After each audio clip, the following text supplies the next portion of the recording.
네, 안녕하세요. 인천 기술사 학원입니다.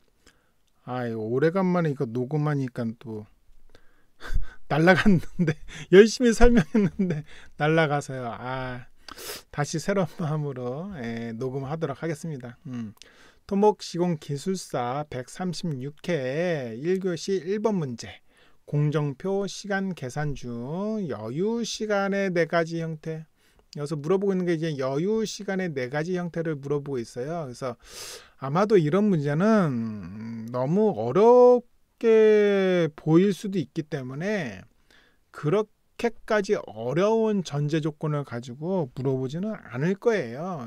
그래서 간단하게 생각을 하셔도 됩니다. 우선은 답을 보자라고 그러면은 이 네 가지 형태는 ES, EF, LS, LF라는 게 있어요. 그래서 early start date인데 date 대신에 time이라고 쓰셔도 됩니다. 근데 이제 우리는 그 건설 공사는 시간 단위로 끝나는 게 아니라 데이 단위로 끝나죠, 일이. 그래서 타임을 쓰셔도 되고요, 데이를 쓰셔도 아무 상관없습니다. 결국은 이 공사를 하면서 이 여유 시간을 갖도록 공정표를 짜자, 그런 이야기다라고 생각하시면 될 것 같아요. 그래서 이 공사를 시작하는 개시일을 빨리 하면 여유 시간이 있지 않느냐, 공사를 종료하는 준공하는 것을 좀 빨리 하면 실제 준공 기일까지 며칠 남지 않았냐, 그러니 여유 시간이 있지 않았냐, 그런 뜻이 되겠죠.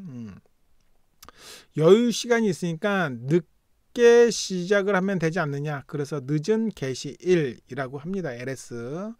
그러면은 늦게 끝나도 되지 않느냐, 그러면 늦은 종료일이다 라고 해서 이거를 우리가 LF, Late Finish Date라고 이야기를 해주고 있습니다. 그래서 이러한 형태의 근거를 가지고 우리가 계산을 할 수 있는데, 이게 이제 여유 시간의 네 가지 형태를 가지고 계산한다 라고 이야기를 해주고 있는 거죠.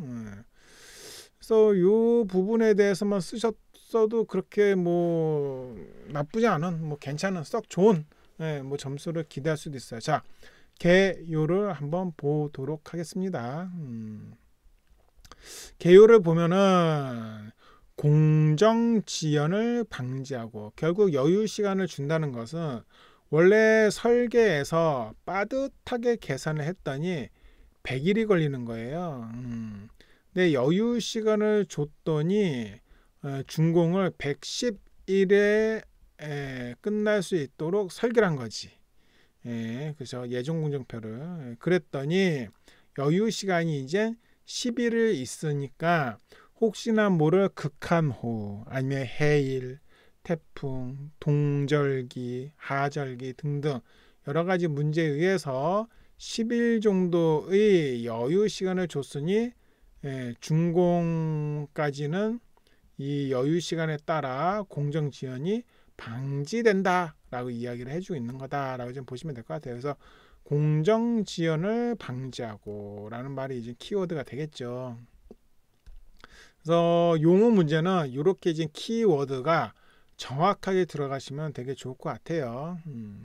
자, 그럼 여유 시간을 물어봤으니까 이거에 대한 어떤 특징이 있느냐라는 거 한번 보겠습니다. 상세 계획 수립가능, 뭐 문제점 파악, 시간 단축, 비용 절감, 정보 교환 용이, 뭐 이렇게 이제 되어 있는데, 우리 학부 시절에 뭐 이런 거 본 적이 있을 거예요. 그래서 무슨 숫자가 자꾸 이렇게 들어가고, 뭐 어떤 점선이 있고, 그리고 또 어떤 화살표가 있고, 점선과 화살표가 어느 한 곳에 막 모이기도 하고, 뭐 이런 거 본 적은 있을 거예요. 그죠? 그래서 예를 들어 애시당초 이 점선이 크리티컬 패스인 거야. CP였었는데 전원이 참석해서 브레인스토밍을 하니까, 브레인스토밍은 비판 금지, 대량 발언, 수정 발언 같은 거를 이제 모여서 하는 게 되겠죠. 아이디가 좋아지게 되겠지. 여기 이제 토공사 팀이 있을 거고, 예를 들어 가시설 팀이 있었는데, 야, 이거 CP 요거보다 훨씬 더 줄일 수 있어. 그래서 전원이 참석해서 요쪽 왼쪽에 요걸로 이제 바꿀 수 있겠네. 그래서 시간 단축을 이렇게 할 수 있어 라고 만들 수가 있겠죠. 그러면 여유 시간이 얼마큼 생긴 거예요? 여기서부터 여기까지가 요게 이제 여유 시간이 생기게 되는 거죠. 이런 식으로 우리가 계산을 해서 근거에 의해서 계산을 하는 건데, 결국 얘네들은 뭐가 필요합니까? 고도의 훈련이 필요합니다. 그죠? 그리고 상세 검토를 할 줄 알아야 되겠죠. 그래서 여러 가지 장점도 있는데 이러한 단점도 가지고 있더라.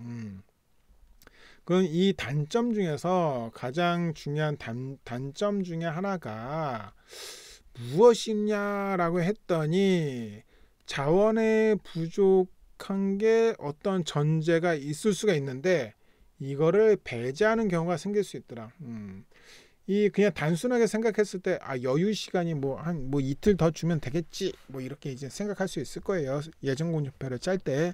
근데 실제로 알아보니까 여기 이제 한 1000년, 1000년 묵은 소나무가 있는 거예요. 그리고 여기 집이 한 채가 있는 거지. 그래서 도로를 하려다 보니까 여기를 이런 식으로 절토라는 걸로 했고, 여기 있는 흙을 순성토해서 어디로 이제 가져가려고 계획을 했었던 거예요. 근데 마을 사람들이 봤을 때는 이게 1000년 된 거잖아.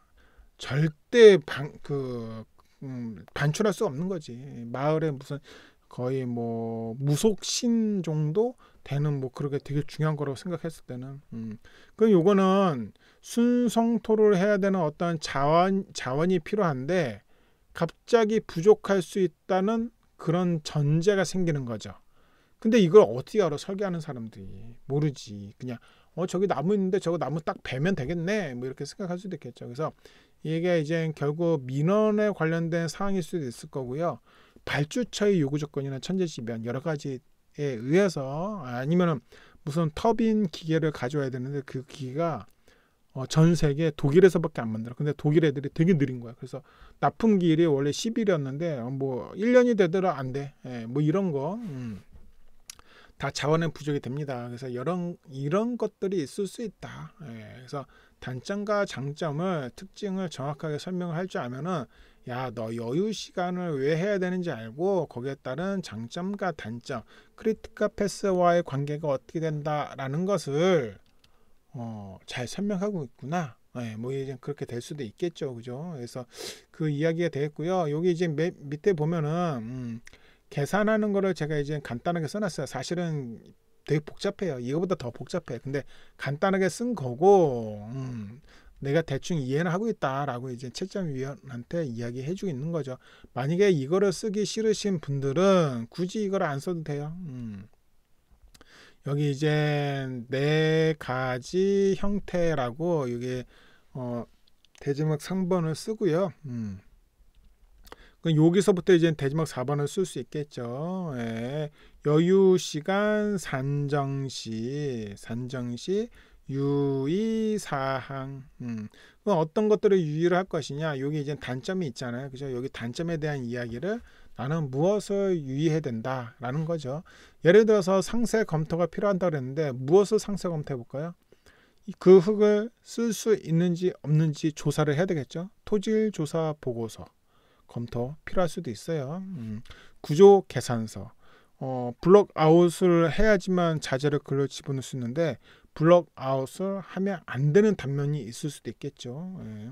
전원 참석 책임, 브레인스토밍을 철저히 해야 된다. 뭐 그런 얘기 들을 수 있을 거고요.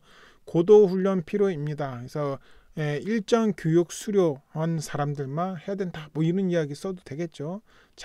자원의 부족 전제 배제하는 거, 이건 이제 민원을 예상해서 뭐 해야 된다. 천재지변을 예상해야 된다. 아니면 해상 작업 한계 일수를 고려를 해야 된다. 뭐 이런 이야기들이 좀 들어가 주시면은 매우 좋을 것 같습니다. 그래서 쓸 거 없으면 그냥 유의사항 요거 쓰셔도 크게 문제 안 되고요. 유의사항 쓰는 방법을 모르시면은 본인이 여기 이제 단점을 썼다면 이 단점을 끌고 와서 대책을 쓰면은 그게 바로 유의사항이 된다라고 생각하시면 될 것 같습니다.